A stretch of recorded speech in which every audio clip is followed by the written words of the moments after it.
I will have done, I will have been doing. What's the difference? That's what Ali wants to know.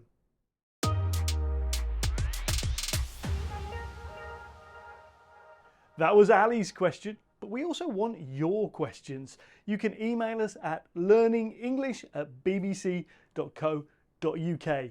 Now, back to the future perfect. Let's go. We're going to look at 2 similarities and 5 differences. Now, both these tenses look to a point in the future and then look back.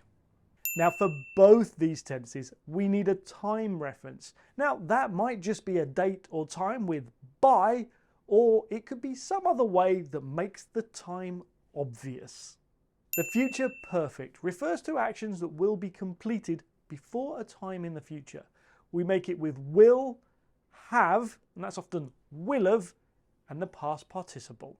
By the end of today, I will have found 5 new clients. Because we're talking about completion, we can use it with the question, how many? Here's my to-do list.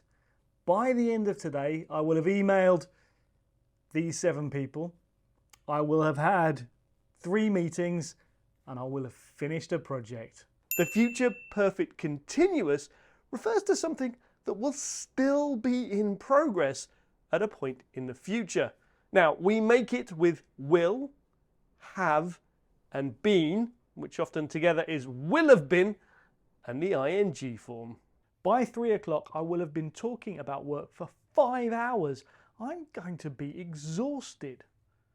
By the end of this week, we'll have been planning this project for 5 days.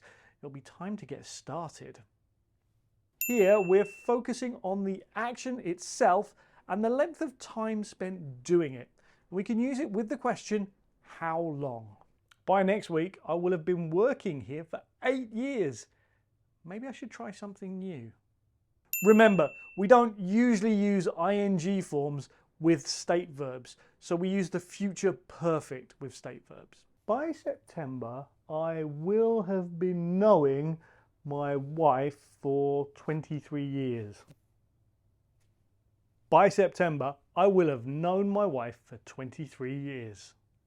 That's all for now. Check below for more on this topic. We'll see you next time.